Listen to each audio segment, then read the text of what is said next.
नमस्कार विद्यार्थी मित्रांनो, एक्झाम मास्टर मराठीवर तुमचं स्वागत आहे. आता महा-टी-ई-टी पेपर 2चा अभ्यास करताना सामाजिक शास्त्र या विषयात तथ्य आणि तारखा बघून तुमचाही गोंधळ उडतो ना. म्हणूनच आज आपण थेट मागील वर्षीच्या प्रश्नपत्रिकांमधून असे 20 हाय यील्ड प्रश्न डिकोड करणार आहोत. हे प्रश्न वारंवार विचारले जातात आणि खरं सांगायचं तर हे तुमच्यासाठी गेम चेंजर ठरू शकतात. चला तर मग अजिबात वेळ न घालवता थेट सुरू करूया. आज आपण काय काय पाहणार आहोत त्याची ही एक छोटीशी रूपरेषा. सर्वात आधी महा-टी-ई-टीवर एक दृष्टिक्षेप, त्यानंतर इतिहासातील महत्त्वाच्या घडामोडी, मग भूगोल आणि पर्यावरण आणि नागरिकशास्त्र. शेवटी मी तुम्हाला काही खास प्रोटिप्स देणार आहे आणि मग आपण सारांश पाहूया. सगळा विखुरलेला सिलेबस आपण अगदी सोप्या पद्धतीने कव्हर करणार आहोत. तर भाग पहिला, महा-टी-ई-टी एक दृष्टिक्षेप. बघा, आता परीक्षेचं स्वरूप बदलतंय. आपलं हे आजचं सराव सत्र अगदी नवीन TCS आणि IBPS पॅटर्नवर आधारित आहे. त्यामुळे हे प्रश्न फक्त पाठ करायचे नाहीयेत, तर समजून घ्यायचेत. चला आता वळूया दुसऱ्या भागाकडे, इतिहास, महत्त्वाच्या घडामोडी. आता आपण इतिहासाच्या थोड्या रंजक विश्वात जाणार आहोत. तयार आहात भूतकाळात प्रवास करायला? आता ही टाईमलाईन बघा, ही परीक्षेसाठी अतिशय महत्त्वाची आहे. 1647 मध्ये छत्रपती शिवाजी महाराजांनी वयाच्या अवघ्या 16व्या वर्षी आपला सर्वात पहिला किल्ला जिंकला, तोरणा, ज्याला आपण प्रचंडगड असंही म्हणतो. याच किल्ल्यावरून स्वराज्याचं तोरण बांधलं गेलं. आणि आता इथून थोडं पुढे थेट 19व्या शतकात जाऊया. पंडिता रमाबाईंचं नाव तुम्हाला माहीतच असेल. त्यांच्या संस्थांचा हा क्रम वारंवार विचारला जातो बरं का. 1881 मध्ये आर्य महिला सभा, 1882 मध्ये शारदा सदन आणि 1889 मध्ये मुक्ती मिशन. हा घटनाक्रम अगदी असाच्या असा डोक्यात फिट करून ठेवा. आणि ही माहिती म्हणजे तुमच्यासाठी खऱ्या अर्थाने एक सुवर्णखाण आहे. संघटना आणि त्यांची ठिकाणे यांच्या जोड्या लावण्यासाठी हमखास प्रश्न येतात. बघा, एशियाटिक सोसायटी कोलकाता, पुणे सार्वजनिक सभा नावाप्रमाणेच पुणे, प्रार्थना समाज मुंबई, बॉम्बे असोसिएशन मुंबई आणि महात्मा ज्योतिराव फुले यांनी स्थापन केलेला सत्यशोधक समाज पुणे. माझं तर म्हणणं आहे, आत्ताच हे थोडा वेळ पॉज करा आणि ह्या जोड्या मनातल्या मनात पक्क्या करा. हे थेट मार्क देणारे प्रश्न आहेत. प्राचीन भारताचा विचार केला तर हे 2 फॅक्ट्स खूपच इंटरेस्टिंग आहेत. मौर्य काळात बौद्ध धर्माचा प्रसार होत असताना अष्टाध्यायी, अर्थशास्त्र आणि थेरी गाथा हे 3 अतिशय प्रसिद्ध ग्रंथ याच काळात उदयास आले. आणि दुसरं म्हणजे हडप्पा संस्कृती. तुम्हाला ऐकून नवल वाटेल, पण गुजरातमधील वसाहतींमध्ये चक्क ब्राह्मी लिपीतील मजकूर असलेल्या विटा सापडल्या आहेत. हे दोन्ही मुद्दे नक्की लक्षात ठेवा. तिसरा भाग, भूगोल आणि पर्यावरण. इतिहासाच्या या रोमांचक प्रवासानंतर आता आपण थेट भूगोलाकडे वळूया. अवघड वाटणाऱ्या कन्सेप्ट्स आपण अगदी सोप्या करून पाहणार आहोत. बघा, शेतीचे प्रकार परीक्षेसाठी खूप महत्त्वाचे आहेत. जिरायती शेती म्हणजे नेमकं काय? अगदी साधी व्याख्या आहे. जी शेती फक्त आणि फक्त पावसाच्या पाण्यावर अवलंबून असते तिला जिरायती शेती म्हणतात. आणि याच्या उलट जिथे आपण सिंचनाचा म्हणजे कॅनॉल किंवा विहिरीच्या पाण्याचा वापर करतो ती असते बागायती शेती. हा एवढाच बेसिक फरक आहे, यात अजिबात कन्फ्यूज व्हायचं नाहीये. आता इथे नीट लक्ष द्या, कारण हा एक क्लासिक ट्रॅप आहे. बरेच विद्यार्थी इथेच अडकतात. प्रश्नात जगातील सर्वात मोठं बेट विचारलंय की नदीपात्रातील सर्वात मोठं बेट, हे नीट बघायचं.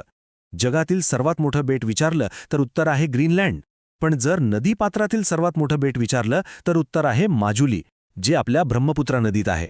परीक्षेच्या घाईत आपण हा छोटासा शब्द वाचायला विसरतो आणि मार्क घालवतो. त्यामुळे बी केअरफुल.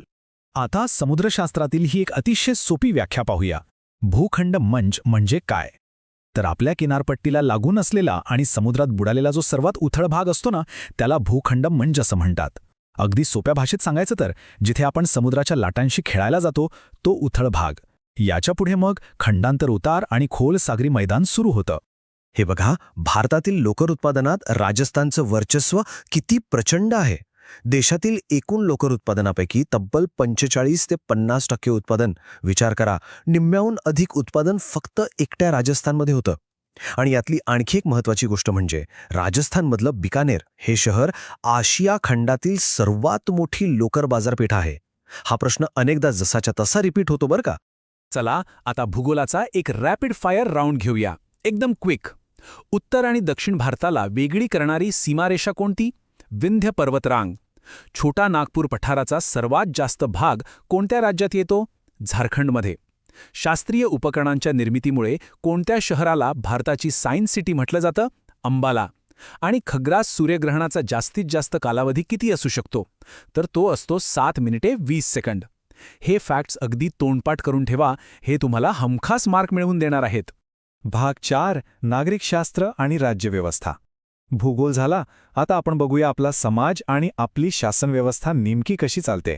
संविधानाच्या सरनाम्यातले काही शब्द नेहमी विचारले जातात. त्यापैकी एक म्हणजे गणराज्य. आता गणराज्य म्हणजे काय तर अशी व्यवस्था जिथे देशाचा प्रमुख हा जनतेकडून निवडून दिलेला असतो. इथे राजा महाराजांसारखं कोणतंही पद वंशपरंपरागत नसतं. आपल्या लोकशाहीची ही एक अतिशय सुंदर आणि महत्त्वाची संकल्पना आहे, नाही का? आता हा 3 आकडा, हा आकडा अगदी डोक्यात फिट करून ठेवा. महाराष्ट्र विधिमंडळाची एका वर्षात कमीत कमी किती अधिवेशने होणं बंधनकारक आहे तर उत्तर आहे 3. पावसाळी, हिवाळी आणि अर्थसंकल्पीय अधिवेशन. सिंपल. आता आपली शासनव्यवस्था कशी काम करते ते थोडक्यात पाहूया. बघा, अगदी तळाशी पंचायतराज व्यवस्थेचा पायाभूत घटक कोण आहे तर ती आहे ग्रामपंचायत. या संपूर्ण पंचायतराजचा मुख्य उद्देश काय आहे तर तो आहे लोकशाही विकेंद्रीकरण, म्हणजे सत्तेचं वाटप करणं.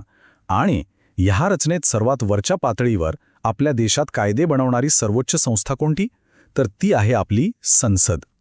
हा असा खालून वर जाणारा क्रम लक्षात ठेवला की सगळं सोपं होतं. आता 24 हा आकडा बघा.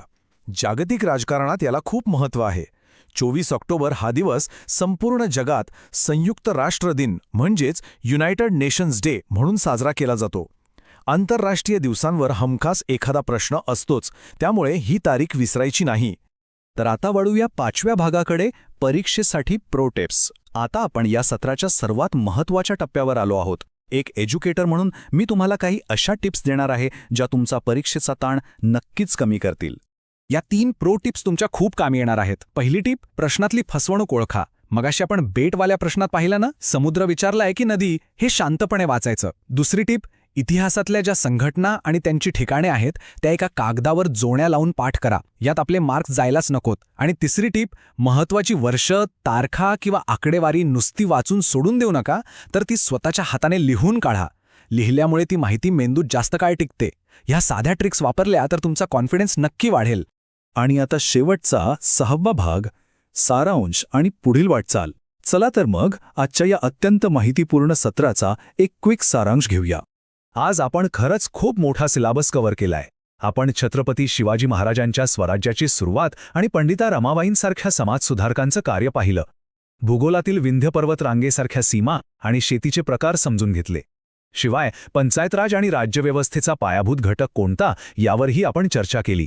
एकाच सत्रात आपण 3 महत्त्वाच्या विषयांचा एक भक्कम पाया तयार केला आहे. आणि आता माझ्या सर्व भावी शिक्षक मित्रांसाठी एक प्रश्न. आज आपण जे हे 20 हाय यील्ड प्रश्न पाहिले त्यापैकी जर तुमची आत्ताच परीक्षा घेतली असती तर तुमचे किती प्रश्न बरोबर आले असते?